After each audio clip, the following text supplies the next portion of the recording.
were pounding on the door and texting me and calling me and FaceTime, and I was like, well, I can't hear anything. They were pounding on the door, and oh my gosh. You are listening to the Bomb Hole. Bomb Hole Podcast. It's going to be very hot. It's going to be very uncomfortable for everybody. The Bomb Hole. We're gonna slide down them big hills, you know what I mean, on the big, nice burgundy Snowboard. Okay, here we go. Another week, another bomb hole. This week we got a really unique episode. First of all, before we get into that, Stony Buds, how are we doing? Dude, I am really good today. Probably the most excited I've been for an episode yet. I love that. Love hearing that. So today in the booth, we got Soraya, who's an interpreter for ASL, for sign language. And our guest is Chad Unger. And he happens to be a snowboard filmer. He also happens to be deaf, and he also happens to be gay. So a pretty rare, incredible breed of human. Chad, how are you doing today? Pretty good. Doing well. How are you two? Feeling Good. great. Happy to be interviewing you. So first off, where did you grow up? Well, I was born in Massachusetts, Framingham. Lived there for about 7 years, and then my parents felt, well, first of all, I'm born into a deaf family. So both of my parents are deaf, both of my sisters are deaf. So we're all deaf, and we all went to a deaf school in Massachusetts, and my parents felt like it wasn't a good school for us. In Maryland, there's a better deaf school there, so I grew up there the rest of my life in Maryland, and that's where I went to school, the Maryland School for the Deaf, and I graduated there. And then moved to Colorado for like 2 years for school. Then I moved to Utah, and I've been here ever since. Did you grow up around deaf people your whole life with your school and your friends? Because now it seems like almost none of your friends are deaf. Yeah, that's true. Yeah, so really I went to a deaf school, so everyone there was deaf. Everyone either was deaf or could sign. No one really spoke. The principal, everyone, the president of the school, they were all deaf, and when we signed the entire time. So yeah, I still do have deaf friends, but not here in Salt Lake City. So really, I left after I graduated high school. I just left, and I wanted something different. I wanted to, experience something related to snowboarding, and that's really kind of the only reason why I think I'm here, is because of snowboarding. How many students at the school? Oh gosh, only like maybe 150 at most. Yeah, so and that was elementary all the way through high school. Oh, not just your class. Nope, everyone, yeah. What got you into snowboarding as well? In 8th grade, there was a club, and where, we'd go to different activities once a month. And, we went to do different things like snowboarding, climbing, just anything adventure, even rafting and rowing. And one time it was snowboarding, and I just fell in love. It was kind of instantly, and I wanted to do that more. So I always found ways to do that, and I've been doing that ever since. Do you think that learning how to snowboard, is it more of a challenge being deaf, or is it the same for anybody? Oh, no, I think it's the same for everyone. Maybe the only challenge would be is if another person is behind you and you can't see them. I would say that would be the only thing. A person that can hear would hear a person behind them. But maybe if you had some kind of tutor or something that could speak, that would be nice. But I would say no difference between Other than someone that, can it's hear. just like any other kid on the slope. Well, you should see Chad out there. For the listeners that don't know and the viewers, He rips. he rips. He's got a good front blunt. He's got a lot of good rail tricks. He's a ripping snowboarder. But before we get into all the snowboarding, the one question I got to wonder is, how the hell do you wake up without an alarm clock? Well, there are different devices for deaf people. There's a vibration alarm system that you can actually put under your mattress, and it's set to a timer. Some prefer lights, but honestly, I don't use either of them. I just wake up on time somehow. Wow. I'm going to need to get all of these special yeah, setups but- because I can never wake up on time, man. You got to help me connect me with some of this. If we could get every Yeah. The shaking bed, need it. I personally would just like the shaking bed either way. Yeah, either way. No, it's scary because you're asleep and you wake up to that. That vibration, it can be alarming. It's terrible. I was in an earthquake once in Japan, and I experienced that shaking bed, and he's right. It's scary. True story. Some Whoa. some hotels you go to, you pay extra for that. You put the coin in, the thing starts vibrating, Are you being serious? I didn't know that. Yeah, just don't break out the black light on the sheets, and you're good to go. True story. It's hotel rooms by the hour in like East Coast. Probably any seedy. Detroit, I'm sure, has them. Salt Lake probably has them. Oh, yeah, I'm sure they do. Yeah. State Street. For the viewers and listeners that don't know this, Chad lives with professional snowboarder Sam Taxwood. And this leads us into our guest question presented by Solomon Snowboards. I just want to take a quick break to talk about Solomon. I've been riding for him for over a decade, and they supported me for a long time and this podcast. And if you're looking for a board this year, get yourself a Solomon. A lot of people like the 6-piece. That's what I ride. Okay, let's get into our first guest question from Sam Taxwood. Here we go. What happened last winter when we tried to go to Brighton to snowboard early for a POW day? That's actually a funny story. So before that day, Sam was like, hey, tomorrow's going to be a good day. It's like crazy powder. It's like 6 feet or something like that. So I was like, all right, cool. Let's do it. Let's go. We had to wake up at like 6:30 in the morning or something. And I was like, okay, cool. So for whatever the reason was, the night before, I accidentally locked my door to my bedroom. I don't know how, but so 6:30, I didn't wake up on time that time. I didn't have an alarm. I told you I woke up on time, but that time I didn't. And they were pounding on the door and texting me and calling me and FaceTime. And I was like, well, I can't hear anything. They were pounding on the door. And oh my gosh, I was freaking out. Anyway, so I finally woke up at maybe like, anyway, it was like 45 minutes later. I woke up and I'm like, oh, fuck, Sam is not going to be happy with me. And I opened the door and Sam was like, dude.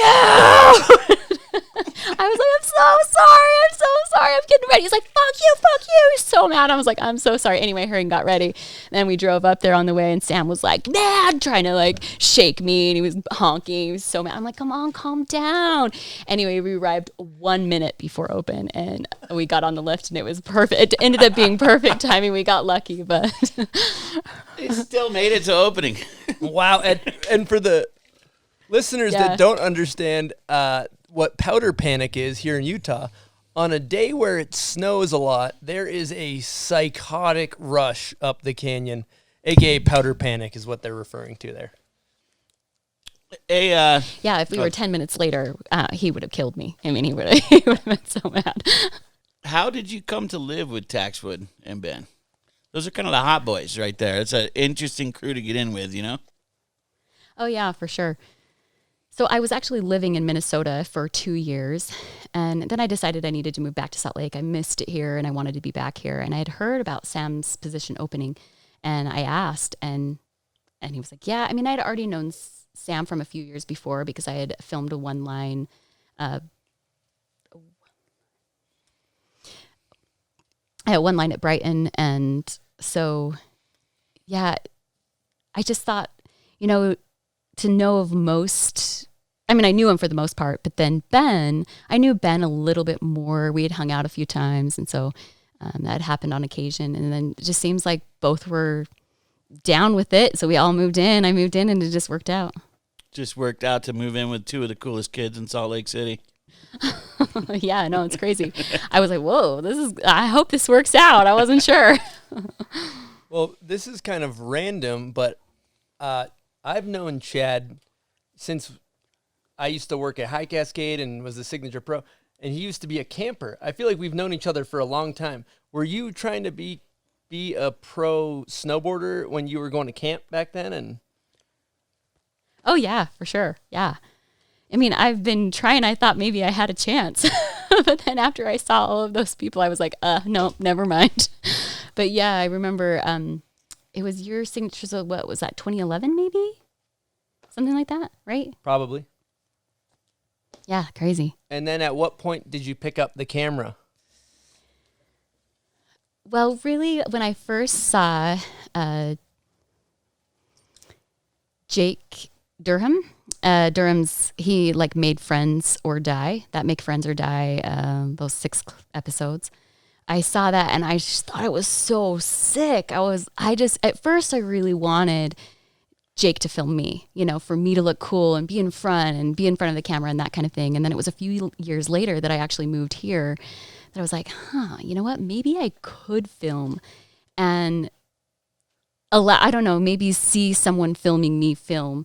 And anyway, so I started filming then. Oh, and then also I bought a camera as with my student loan. And so I was able to get some money out of that. And so I was able to use that money in order to buy a camera. And then started filming, and I don't know, it just didn't feel quite right as me giving my camera to someone else to film. And so I kind of took the reins then to become more serious about filming from then on. So at first you bought it to hand over so you could be filmed, and then you were like, all right, it was a back and forth thing. And then, and then that's why I started shooting photos. Same exact reason. I realized I wasn't as good as like Mark Frank Montoya. I'm trying to hit a jump with this guy, basically just eating shit on a regular basis. And I realized I'm not going to ever be on this guy's level. So I got a camera and started just shooting them, and you're still out there. It's just as fun, it's kind of, it kind of feels the same. Yeah. You get just as excited as when Chris lands a trick and I'm shooting it. I get hyped, and I'm sure you feel that now as well. Oh, yeah, for sure. Totally. And watching the whole thing happen, I just really like that. I almost like that more than becoming filmed. Having someone film me, I almost prefer now to see the action from behind the camera. We have this thing we talk about on the podcast called clip high. And when you land a trick as a snowboarder, it's almost like you get a high like a drug. But you also get secondhand clip high like a filmer or photographer. You feel that same way? Oh, yeah. Oh, my gosh, for sure. Yeah, yeah. What about when you mess a shot up? That's the worst, huh? Oh man, it is the worst. Sticks with you all season sometimes. Fuck, I'm going to keep that. Happens to the best of us. Well, a big part of video is... Oh, sometimes I'm like traumatized. I'm like, shit, I can't do this again. I can't. Yeah. PTSD. Yes. Well, another thing that trips me out is like a big part of video is audio. Like, and how do you edit your videos? And what's your? I just don't do anything with it. I don't edit video. It's just like that. Sometimes I will ask people who are near me, like, hey, do you mind watching this video and see if something's wrong with the audio? But really more than that, I just leave it. I leave it as is. I don't know. It feels like too tricky to mess around with that, something that's not mine. So that's kind of how I view it. So cool. Kind of comes to a Patreon question. They're able to, they find out who's going to be on the show in advance, and they're able to specifically ask you questions. I got one from Ruby Dodge, and it kind of is in line with what we're talking about. Chris and I, and a lot of people, we get hyped up on the way to the mountain listening to music. You're not able to do that. So how do you get your stoke up? I'm just extremely visual. So I think about what it looks like. I think about what it's going to look like when we get there, when we arrive. And I just see that in my mind's eye. So on the drive up, you're just visualizing, all right, this is the day. This is what's going on. Yep. That's cool. Yeah, Fuck, exactly. that's cool. That's really cool. Yeah, and I actually do have 2 friends. I did have 2 friends in high school that were snowboarders as well. And so I would snowboard with them, and we would talk about it, and we would talk about what we're going to do on that rail and things like that. So we kind of talk about it. When I was back in high school, that was one way we did it. Have you ever thought about matching up the when you edit, there's the information. Have you ever thought about trying to edit even though you can't hear the music, but you match up by the sound? Yeah, so I actually Justin was actually kind of teaching me. His idea. Yeah, he was trying to teach me how to do that, and I think it would be interesting. I'd be open to that. I think it would be something cool to try. I would love to see how it comes out. That's art right there, right? Yeah, absolutely. I mean, a different way, right? I mean, there's musicians that are deaf, right? Why And not? They even I mean, but yeah. they even have artificial intelligence that's able to compose music Yeah. based on like mathematical equations. Now, not that this applies, Yeah, but we're getting that's off true. subject. Yeah. But still, kind of a wild situation. And I kind of wanted to pivot into a little bit of a different subject, thinking about your situation. And I asked you yesterday, hey, what do you want to talk about? The first answer was, I want to talk about being gay and filming. And to transition into that, as you grow up, I think we identify like maybe as a snowboarder or this or that. And then at a certain point, you probably realize you're gay. Did you ever feel like I'm not going to be accepted for this in snowboarding? Oh yeah, for sure. I kept that to myself for a really long time. It wasn't until I was 24 when I actually moved to Minnesota for 2 years. And after I lived in Salt Lake City, I moved there for a couple of years, and I was still involved in snowboarding, but it was a big city, and I felt a little bit more comfortable to explore that part of me.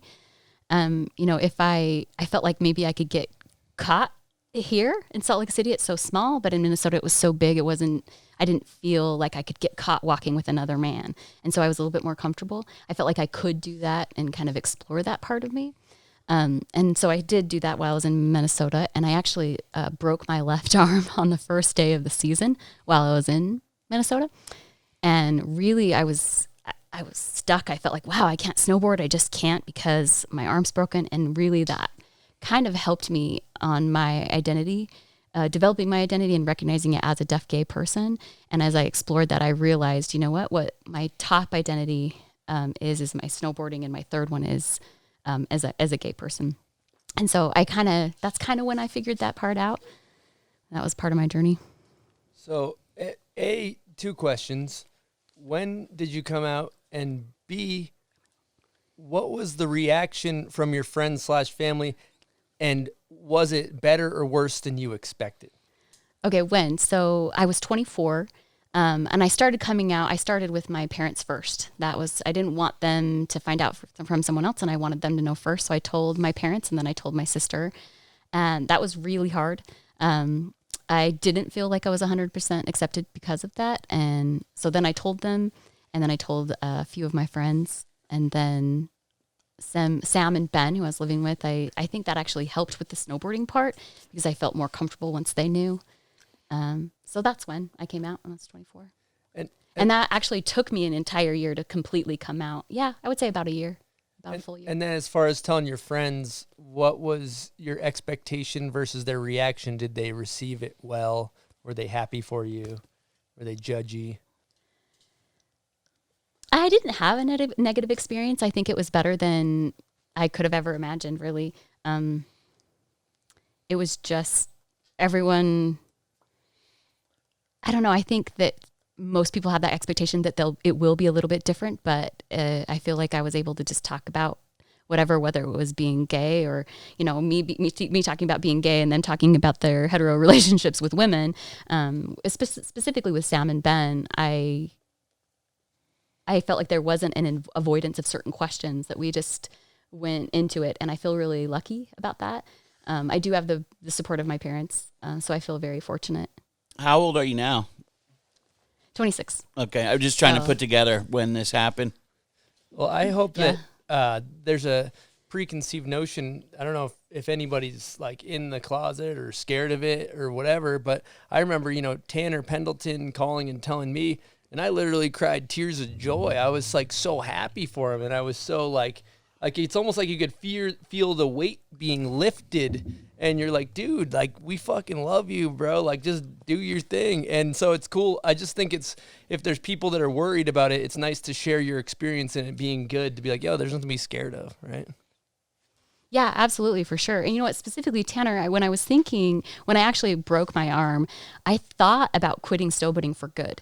I thought, like, you know what, maybe it's not me anymore. And I really considered dropping the whole thing altogether.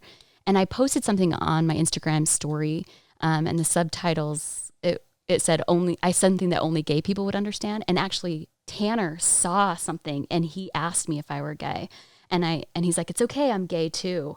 And I quickly said, yeah, I am gay. But it was after that I was like, you know what, maybe I really do need to do something with snowboarding and my gayness. But I thought, I might need a while in order to do that.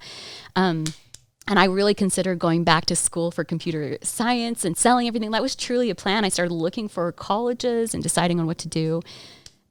And then I saw a post on Instagram from Justin that said, hit me up. Hey, you want to film with me this winter? And then I thought, you know what, maybe that's something I can do and continue with snowboarding. So anyway, I definitely am grateful for both of those things, for sure. Yeah, that's incredible. And referring to Justin Meyer from Videograss giving the job for the people that don't know. And I'm going to hit him with an air horn sound for the listeners because he's a champion. And that also goes for Tanner Pendleton. But yeah, I wanted to talk about something that's pretty funny is that a lot of people don't know the categories of gay dudes. And there's a lot of different ones. What I was wondering, is Eastone a bear? Oh yeah, for sure. And what are all the other categories? Isn't there a bunch of different what's animals and shit? Yeah, there's a bunch. Oh, Chris, gosh, I don't know. I don't know. Do you have hair on your chest? No. I guess I'd call you maybe a jock.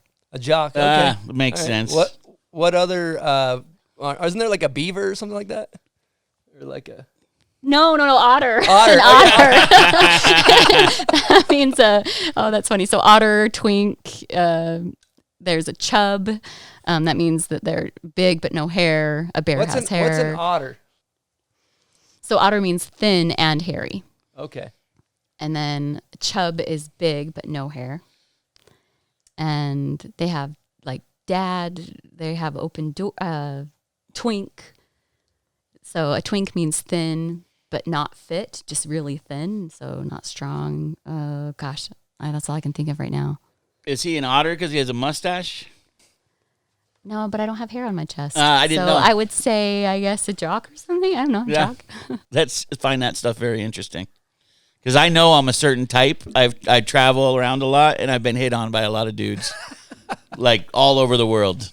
And it's just really? Yeah, it's like obvious that I'm like a certain type, and it's crazy. And sometimes I was in Russia with like Zach Hale and Sage, and it was like this one guy was like overwhelmingly coming on to me, and everyone was just, I like said to those guys, hey, this guy's coming on to me, and they're like, you're full of it, dude. And then they were like, yeah, you're right, bud. So bears are a commodity. So Yeah, what's going on? I mean, yeah, I guess a certain person just likes them. Oh, that's crazy. Yeah. What about the gay dating scene? I have so many questions here. I want to dive in. Many too. So what's the vibe like? Men are like animals, like dogs. Like it's got to be crazy out there. Is it like as crazy in my head? Yeah, they can be. Yeah, I mean, everybody's different, but yeah, I would say that it's more so with, straight people. I would say it's more so like that than, I guess if you just look at somebody, you can find someone just for the night. So yeah, I think it is a different culture, I guess. Are we talking mostly apps? Yeah. Which one? I use Scruff, but there are several other ones, but I only use Scruff. You can find me on Scruff if you want. Buds would be a hot commodity on there. A lot of bears. A lot of people looking for bears. I want to know how soon. On Scruff, there's specific. There are bears and otters, twinks. There are those kinds of people on that. I want to know how soon into a dating relationship you tell someone you're deaf if it's over on the on apps. Oh, mine's right away. Right away. Yeah, because it's just easier. If they know right away. And I even put that on my profile because if they don't know that, I don't want to. It feels like I'm hiding something. So I'm open about it from the beginning. I have a question. Can you teach us some profanity in sign language? Maybe me and Bud, something easy to learn. Oh, sure. What do you want to learn? I want to learn how to say "fuck you, Eastone." Fuck you, just like that. That's pretty easy, dude. Okay. Oh, that's what I already do. All right, give me something fun. This is bitch. Bitch. Oh, this is bitch. Okay. Yeah, right up to the chin. Bitch. This is dick. This is dick. Oh, yeah. This So you finger. put That's a dick. D in sign language, so D to the nose. Dick. Yep. Okay. Dick. This is motherfucker. This is. Okay, wow. that's So your motherfucker. middle, middle Okay. finger, and then your thumb to your chin. Like this. No, You gotta this. put your other fingers down. Oh, yeah, motherfucker. Okay. That's tight. Motherfucker. That's a good one. What else? Keep them going. How do you say titties? Probably just like this. Yeah, like that. Some are natural. I mean, some people, sometimes you can spell it and just say Okay. tits, Tits, like tits. Okay, how do you do 69? Like this. I was gonna throw something like that out there. So this is the person. This is the person sign. So if you do, This is 69? I mean, that would be how you show it, but you could also say is the 6, numbers? 9. Yeah. So this is the number. That's 9. That's 6. That's 9. 9, 6. No, other way around. 6, 9. Nope. 6, 9. 6, 9. Yeah. That's my favorite number. Ew, is it? Okay. I thought it was 2. I thought it was 32. Oh, wow. Wow. Yeah. This guy, for the listeners and viewers that don't know, that haven't spent time with Chad, he's talking shit constantly. He's always making fun of us. He's always busting balls. And I kind of was wondering, what's whack in snowboarding, in your opinion? What are some of the whacker trends? Oh, gosh, I don't know. I think I already said it, like Instagram. I don't know. It's just, there's too much. I actually don't follow a lot of snowboarders on Instagram. I just don't. I feel like there's too much and they post too much. I think that's whack. I think it can be used for good. Like I really like how Vans uses Instagram TV to post a lot of their older things, and like Torment too. I just think that's really what Instagram should be. You know, posting some of those old videos and things like that. I really like that part of Instagram, but other than that, I think it's bad. I do. I think after maybe a few years that'll change and it'll be something else, and maybe they'll use something else, or maybe I will go back and use Instagram. You mentioned Torment, and maybe for you, your life hasn't changed, but I'm curious if your life changed at all after the Torment's big release of the Pride. And I also want to say how rad that was. That was amazing. But for you, you're already out, so maybe not a big deal. But it didn't change anything for me. But I do think I got more followers, and people asked me more questions because of that. But didn't change much. Me personally, it made me more proud to be a snowboarder. Did Yes. it make you more proud of snowboarding as well? Oh yeah. Yeah, definitely. And I was really proud for the gay community specifically, and helping other people realize, that it was okay. I did have a coffee date with someone that was more comfortable coming out because of that interview, and that's really what it's about, and that means so much to me. And that person was only 20 years old, and I thought, they're like, yeah, and I was like, it's okay. You can start telling your friends. And so that's what it's about. And that's what that interview did. And so that I am very proud about that. that's really cool. Should we get into the section known as Name That Video Part?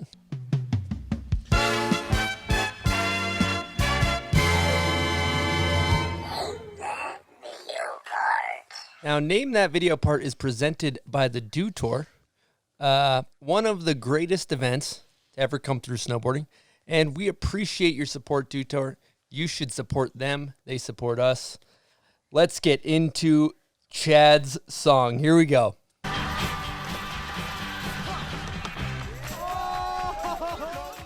All right, Chad. You got any guesses? I know it's a long shot, but I think it's Rebecca Black, Friday. My favorite song.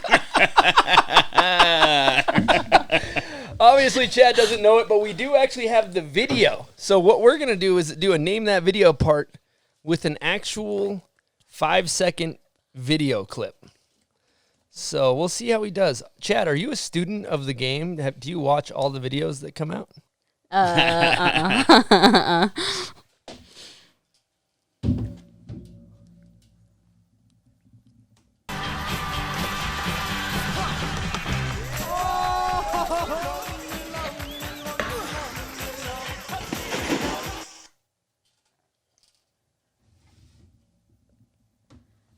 Oh, I know it's.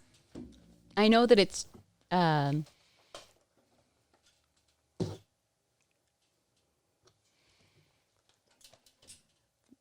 Michelet, Michelet, Michelet. but I'm trying to think. It's Jonas Michelot. Yeah. But I'm trying to think. Oh shoot, it's not. Oh gosh, I'm trying to think. Maybe Bon Voyage. Close. Tell him Trans World. Ah, damn. Hey, but you knew it was Jonas Yeah, Mitchell. you got the name. That'll get you a win. Congratulations. The name gets himself a prize pack. We got a little igloo cooler here filled with bomb hole merch going to the kid. Ah, sweet. Hey, this will be nice to use. That thing's loaded up with stickers, a coffee mug, all available at bombhole.com. And now for part 2 of Name That Video Part for our viewer listeners. It is a fan favorite. We're just going to play this one real quick. If you know it, comment on the picture of Chad, and we'll send you a prize pack. First one to get it correct.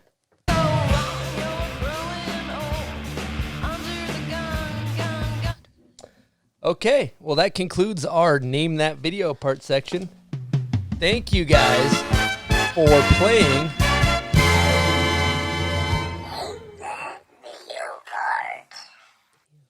All right, what do you want to get into, bud? Are we done with dating? Did we already cover that? Let's dip back in. I'm just curious, is it like? It's probably hard to find a have you ever dated another deaf man, or is it too hard because you have? No, I haven't. No. Would no. you? You can't. Oh yeah, I would. Yeah. Yeah. I mean, if it was the right person, for sure. But Yeah, so it just far, comes I down haven't. to person. No. And in Salt Lake City, it's really tough. There are not a lot of deaf people here, so I haven't found one. I guess that's what I'm wondering. What's the Salt Lake City scene like? Is it good? Is it? I hate it. Yeah. I hate it. Just because you're such a minority, or? I think there's a lot of Mormons here. I think that's a strong influence to the kind of people. It just seems, not all of them, I don't want to say that generalization, but it seems like they have a lot of baggage and a lot of issues that come from that. I went on a date with a man who was sent to a gay camp for 15 years or something like that because of the background. Yeah, so there's a lot of baggage that comes along with that they carry. So I think it's just that kind of scene, I guess. The gay camps are where they try to get it out of you. They convert yeah, you. try to convert you. Mm-hmm. I mean, just imagine having to deal with that. I think it's illegal now in Salt Lake City. I do believe they passed that, which is a good thing. That's got to have some serious psychological damage. That's fucked up. Yeah, exactly, for sure. Yeah. It's just wrong. I wonder, I mean, you're like a triple minority. Deaf, snowboarder, and gay. What is that like? I don't know. Triple threat. I mean, it's just who I am. You know, it's always been who I am, so I've never seen it any different. I don't know. You just be yourself, and that's all you can be, right? It's a good question, but yeah, you just be yourself. Yeah, exactly. Yeah, respect. And you know what? If people don't accept you, they're not your friends, and they can move along, you know? Yeah, for sure. One thing, I was talking to, I believe, Sam or Tanner, and they brought up the fact that your sister, also deaf, she's done some really amazing feats as well, correct? Yeah, she's traveled a lot. Yeah, she went last winter, she went to South America and climbed one of the tallest mountains in South America. Tallest mountains, I'm not sure exactly how to pronounce it or say it, but with her boyfriend, the two of them went and they actually did 2 attempts in 1 week and failed. And then they decided 2 weeks later to try again. And so I just think it's really cool. And then they did make it, their second attempt to do it, they made it. So I think it's pretty cool. She's a bit of a badass, I guess, huh? Yeah, I love her. Yeah. Older or younger? Yeah, so I actually have 2 older. So she is the oldest. I'm the third. I'm the baby, but the one that you're referring to is the oldest. Yeah, I'm blown away by the fact that you travel and do all this shit. And it seems like some people being deaf might be a major handicap in their life, but it seems like you're completely fearless in it not really affecting you. Yeah, I really do think it's helpful because I came from a deaf family and a deaf school, and I was told, you are normal, you go into education, you have communication access, I had that ability to have conversation. It was like normal, you go out into a dinner table, you're able to have those conversations. So for me, when I went out into the world, it was normal. That's how I saw myself too. I wasn't like, oh, I'm disabled or I can't do these things because of this. The only thing that's prevented me is really you, the two of you, right? Or people out there that don't know sign language. You're not learning if you don't know my language, then the communication isn't there. And so that's the only barrier I have, is that inability to communicate. It's really on everyone else, not me. It's on everyone else not knowing my language, not knowing, right? I can't learn your language. I can't, but you can learn mine. And so it's just providing that access to communication. When I wake up in the morning, if I see a video and that aren't captioned, like White House, they're never captioned, right? So that's when I feel like, oh, there's my barrier that I have to deal with. The president is talking and I don't know, or if I go into a restaurant and subtitles aren't there and there's breaking news on the TV, again, that's my only thing that prevents me from is access. And that's shit that I have to deal with for sure, but that's it, right? It's only that. I'm just like everyone else. I'm a normal person. Maybe not to you, but in my perspective, that's how I see it. Oh no, you're 100% of more than a normal person, but it's good to shed awareness on the fact that I don't think about that, the way it affects somebody not having captions on a video or subtitles, and that's important to shed some light on that. I think that's awesome. The White House not having the ability for you to listen, that's insane. Well, and sometimes they just don't put the captions on there, right? Or there's no transcript. Like Trump is talking, the president is talking. I want to know what he's saying, right? And it could be important information for me to be aware of. And so that's when that access is denied. I'm denied that access. So again, when you're talking about the White House, like, come on, that is something that they should be providing. Agreed. 100%. Yeah. Why is it American sign language?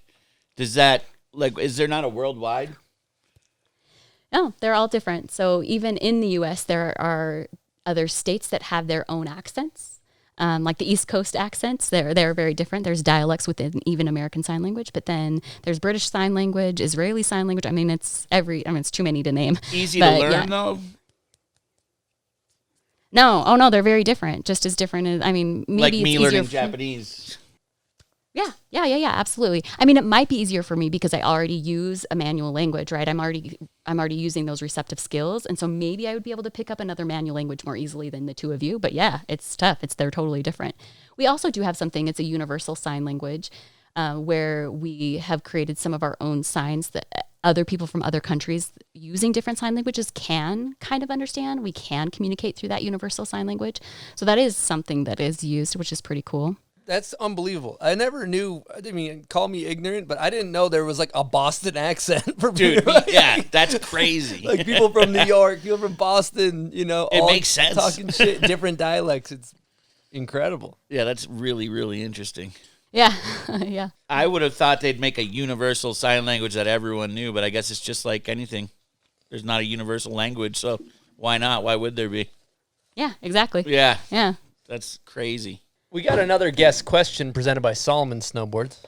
Really? We actually have two more. We're going to rifle through these because these are incredible.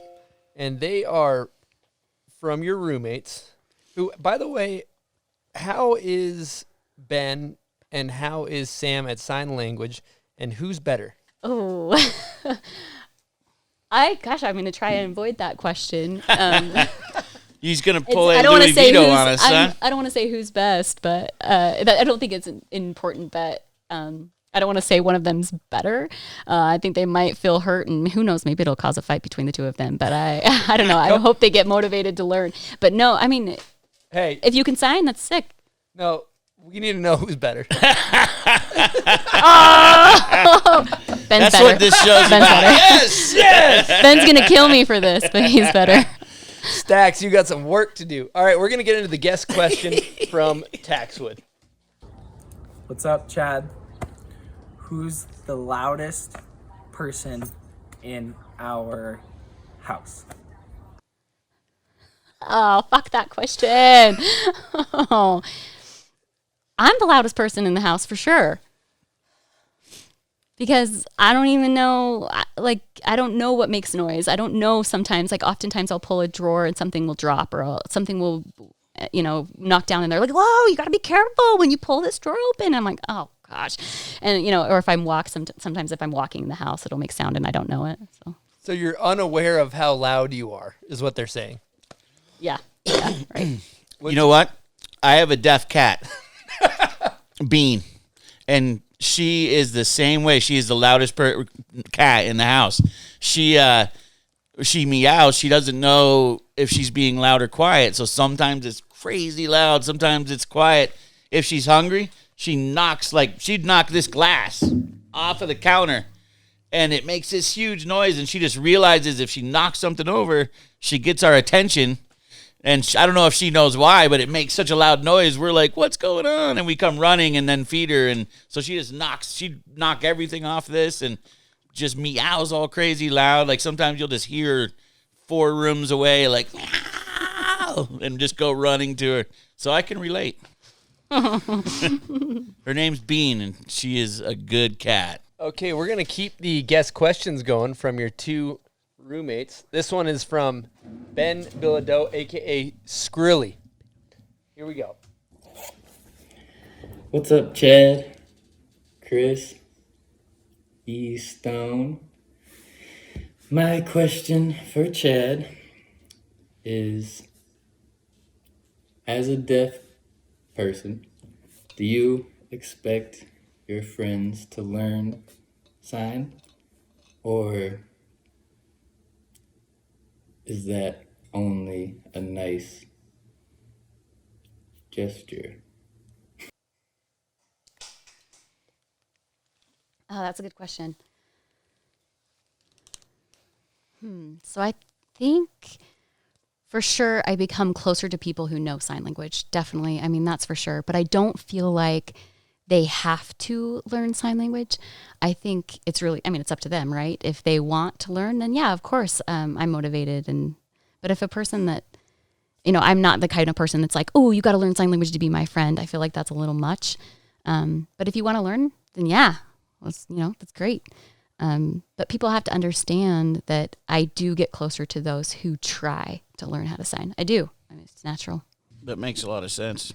I kind of wanted to circle back around and talk about something I was wondering growing up. Do you ever feel like people treated you differently because of your inability to speak or hear? And do you think it's whack when people do that? Oh, yeah. That definitely did happen. I think it was an everyday thing for me.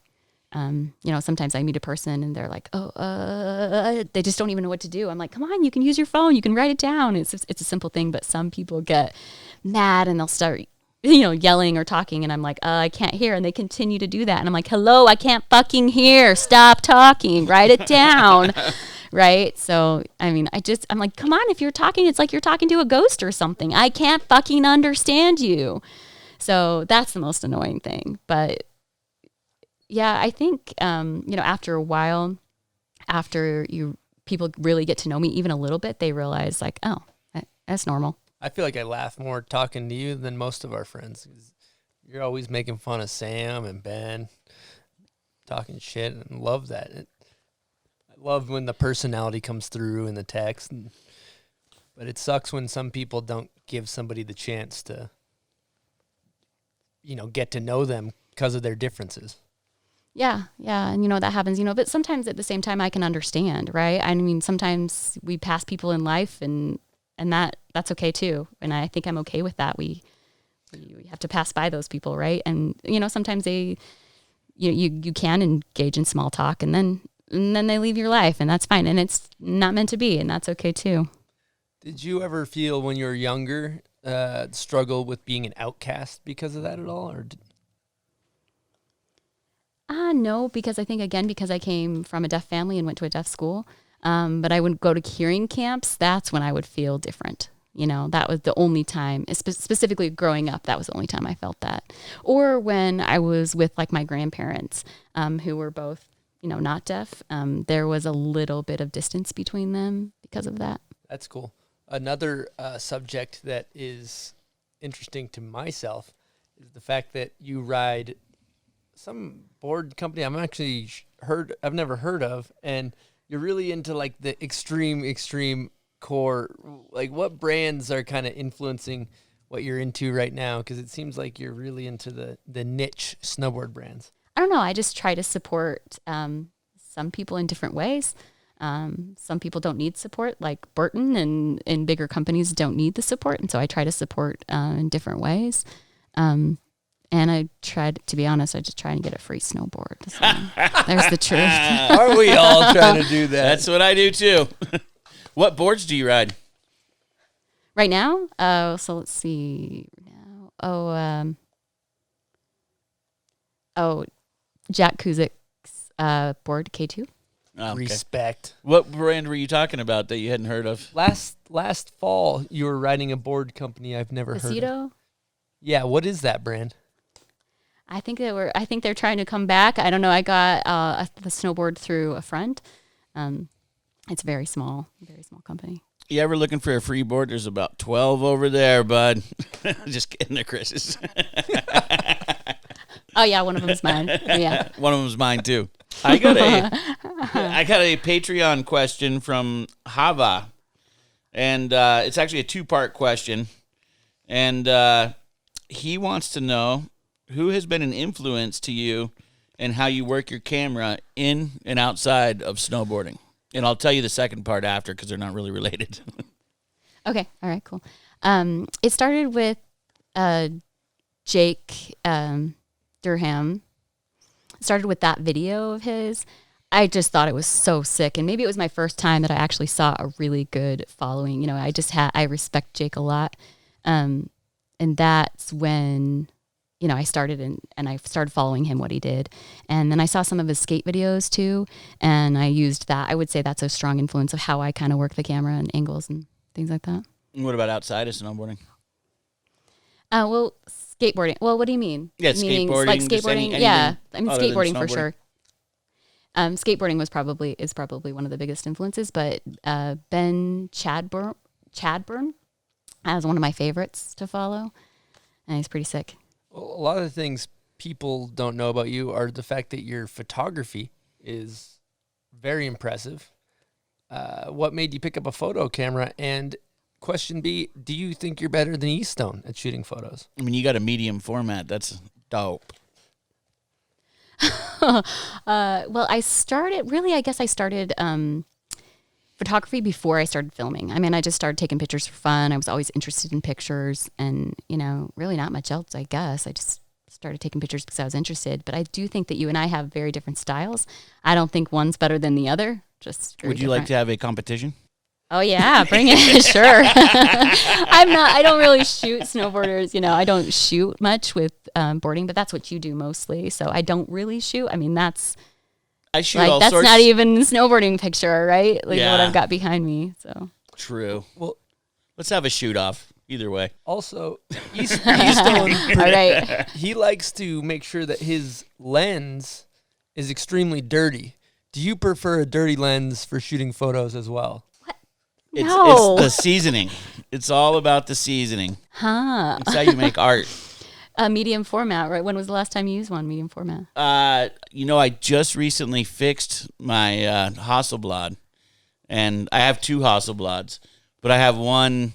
You know, I have that kind of one that everybody gets. That is, I forget which model it is, but the 405. The 501. Yeah, 501. 501. But I also have a 203, and that can sync with my flashes, and it can sync up to 2,000. And so you can shoot action with a Hasselblad with a flash, and you can't do that with the 503 and the 501 because why? Why can't you? It only syncs. It doesn't sync up with the action. It's more lifestyle. It's just you can't get your shutter speed up high enough. Basically, it just doesn't work for action. Gosh, I didn't know that. Yeah, but you get to 201, it's insane. I mean, it can work, but you just have to have super powerful flashes, and it's not so sweet. J2 actually showed me all this because his grandfather's a famous war photographer, and Actually- Eugene Smith. I was wondering if Chad knew that Eastone was born in the 1800s. What? He's actually He does- really old. He was actually born before the camera was invented. This is Chris's big joke on the show. Not that funny, is it? It's not that Eastone's funny. 140 years old. Back to the second part of Hava's Patreon question. Oh, yeah. So when he was back in, I don't know when this was, but in Breckenridge, he used to know a crew of deaf snowboarders that rolled around the resort. They were super cool. They always hung together and rode together. Are you aware of any deaf snowboard crews, cliques that are around these days? No, I have no idea who they're even talking about. And you know what? I'm a little bit out of touch with the deaf community. Honestly, I'm trying to get back into that deaf community, but maybe they're still around, but I don't know. I really don't. I've never heard of it before. But I want to go back to, do you have any funny dating stories from... No. No. Okay. I really was trying to think about that, but no. Yeah, No. give us Yeah, some. what about Taxwood? I think you might have told it on the episode, a story about you guys were dropping off some bottles and you got hit by a car, dropping some glass off. Oh, wait. Well, we did. Yeah, it was like some recycle. We were dropping off recycling, and I got in the car, and there was one glass bottle that I had forgotten to drop off. So I ran, and the car, I didn't see the car. As I went to drop off that one bottle, I didn't see the car, and I mean, it hit me, and I fell, and I was fine, but Sam freaked out. I was like, "No, I'm fine. He was like, "Sam," I'm like. He's like, I heard and I saw that whole thing happen. I mean, I'm lucky that I got away with that. Oh, okay, that was my first time and hopefully my last. But yeah, I did get hit. Dude, you could have got worked. Another thing I wonder, and you might not know because the only lens you have is yours, so whatever you're experiencing is normal, but I wonder if it's noticeable that your other senses have been heightened. Because if they say when you, you lose your hearing, maybe your smell gets better and stuff like that. Yeah, that's interesting to talk about. I was actually thinking more about, I think I have more sensitivities to movement. I would see those sensitive movements because I rely on my eyes, right? You rely on sound. So maybe a mouse that scurries by, I might see that way more quickly than you will, but you will rely on your hearing. So is it heightened? Maybe. I don't know, though. I don't know that mine are more heightened because of that.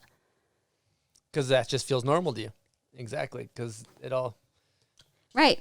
So I don't really know I don't know if it's different or not. I'm really not sure. I heard an interesting analogy is that a deer will smell a human that's far away, like the same way we smell a skunk that's right in our backyard. That's the analogy of how much stronger their sense of smell is. So it's interesting to see how different animals' I've never senses heard are that. heightened. Yeah. I don't know. Random fucking topic. Random subject. Random thoughts with Chris Grenier. Yeah. Oh, I got another snowboarding question for you. What's your favorite type of terrain to shred? Ooh. Before it was the park, 100% the park, but now I don't know. It's kind of getting old for me, so I think it's powder all the way. Brighton will do that to you, huh? Yep. Yep. And I kind of want to circle back around thinking about that photo you got above your head. What's the inspiration for the stuff you shoot? I follow some people on Instagram, and some really do some cool night shooting. And so that was there was a storm. It had just stormed, and I woke up. I was like, let's go shooting. And I walked out and I saw this was actually just one block from my house. And I just took that shot and did my best. But I don't know. I think it's pretty interesting. So is it interesting, thought-provoking? Sometimes for me, it's about a feeling, creating a feeling with video and photo. Yeah, I think so. Just a feeling. And what I see, sometimes I just go off of that feeling. But yeah, I try not to think too much about it too. Sometimes if you think too much, it'll change the picture. The picture of what you see actually changes when you think about it too much. So I try to just go off of feeling. Yeah, they have the 3-second rule when you're looking through photos. Like you pick it, like I like that one. That one's sick. I don't know why. I like it. Yeah, and I'm starting to sit on some pictures for a while, like even a few months, to see if I still like it, and then I'll start doing that more. Before it was like I was posting all the time on Instagram, but now I try and like sit on it for a while and think about it, see what I really like. Do you have a direction you want to go with your photography, career-wise, or just for fun? Or? Yeah, for sure. I'm really wanting to start shooting more. I'm trying to do more studio shooting, or commissioned things, commissions with photography for sure. That's what I'd like to do, and I'd like to work on that, and I'm starting to work on that now. So you shoot digital and film then to do the product side? Yeah, and I actually just recently got a digital camera that I'm practicing on now, so yeah. What kind? So Sony S7R. Nice. Good for you. That's cool. You got any advice for younger people that want to get into photography? I think to always ask questions. That's kind of how I got to where I am now. It's because I asked those questions, and I had to ask questions before I knew Tanner, before I knew Jake. I just had to ask questions, and everyone else is going to answer those questions. So that's how I got out there, and that's how, you can learn a lot. So I think that would be my advice is to young people is just to ask the questions, get out there and not stop asking the questions. And what, sometimes I don't think anyone will say that's a dumb question or why are you asking me that? And so I'd say ask. Yeah, that's a interesting thing to think about there. When you reached out to Tanner and these people that you looked up to, were you surprised with how warm they were and happy to answer your questions? Yeah, I really was. I was like, wow, I really can get the answers out of them, yeah, for sure. And now everything's with social media, everything is so accessible. So, you just DM people. If you can't get an answer, then fine. Like you haven't lost anything by just asking the question. Yeah, some people are going to hit you back. Some people aren't. That's the truth, huh?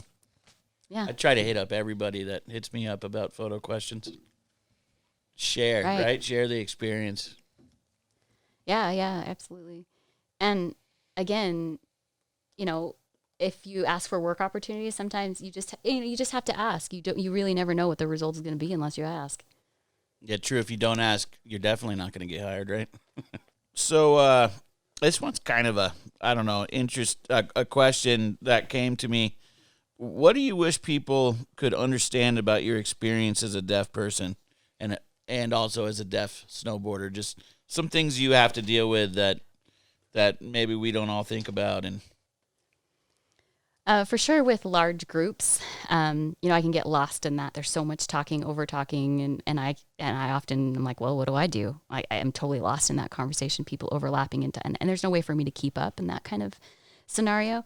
And so that's one challenging part. But I also understand at the same time, sometimes maybe it's a boring conversation. Maybe they're talking about the weather and talking about, and there's not much I'm missing. But I know that sometimes those conversations can lead to something bigger that I miss out on. And so I would say that's really a challenging part.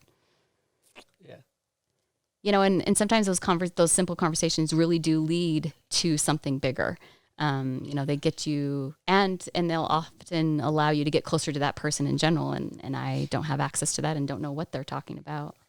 That's cool. I think that's great advice if you are close to any deaf people and you're thinking about getting into a conversation, even if it's on your phone via text. It's really rewarding. The other day, for example, I went over, sat with Chad, half hour. It's completely quiet.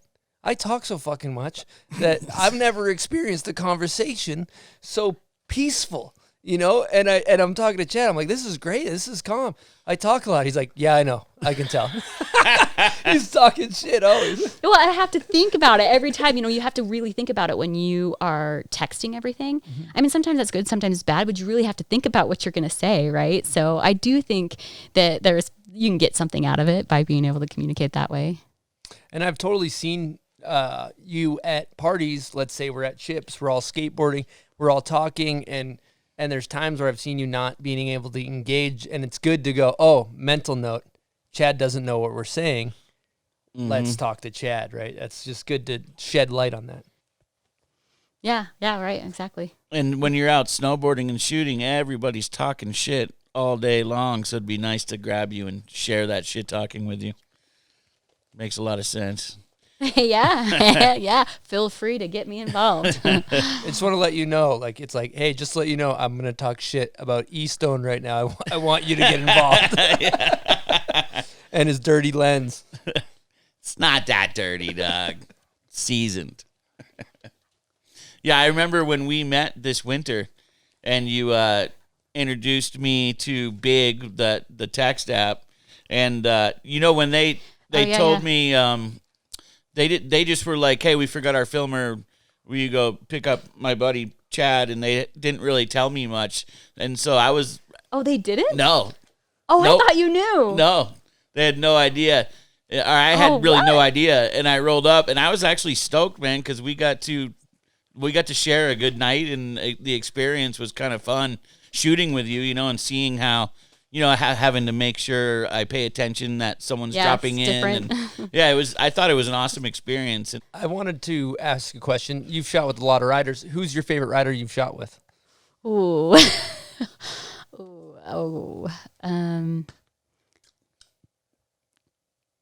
Yeah, Jacob Krug. Jacob Krugmeyer. Yeah. Yes, I love him. He was there that night with us and did that sick trick, huh? Yes. Shouts to Krugmeyer. He gets a freaking air horn. That's an awesome person to say that's your favorite guy to work with. He is dope. Yeah, I love fucking with him too. He's always got a funny answer. He's like, "Oh, come on, fuck you, bitch." And it's just fun. I like fucking with him. For me personally, this conversation has been extremely informative. I think it's really incredible for you to be able to elevate the deaf community and shed some awareness on this. And I don't think there's a better person than you, Chad, to be sitting there doing it. I think it's funny because when I left, the deaf school, I left my family and I was like, I got to move to, just randomly moved to Colorado. I feel like I kind of ran away from the deaf world. I was like, I need to space. I need to leave. I need to get out and do something else. And then what happened is that I was kind of able to educate the hearing community, and I felt like I had to talk about deafness all the time. So it's interesting. I ran away from it and then to do something like this. So I don't know. I just find it kind of interesting. You basically had to get out of your comfort zone because you could have been very comfortable where you're surrounded, where everything was easy. Yeah, I just was going to say that I feel like staying in the deaf world, I think I would have felt trapped. I would have worked for the government or became a teacher, and I just didn't feel like there was much else for me. And so I felt like I had to get out and see what was out there. I have another question that my wife actually threw at me. And this is kind of after spending some time with us here, couple of dipshits in the garage here. Hopefully we didn't ask this, but what's the kind of most ignorant, dumb question someone's asked you or assumed about being deaf as a person, being a deaf person? Like something that maybe just kind of made you roll your eyes. The easy one. Can you drive? And you can drive? Come on, I can fucking drive. Driving's visual, exactly. Do you get that a lot? Yes. I mean, honestly, all the time. Like, yes, I can drive. Like, I have a driver's license. Yeah, it's such a dumb question. Just quietly. Right. And one time, yeah, exactly. Well, one more really dumb question that I got. Can you read? I was like, what? Is it a dentist appointment? And I was like, what? How do you think I fucking got here to this place? Like, I was like, really?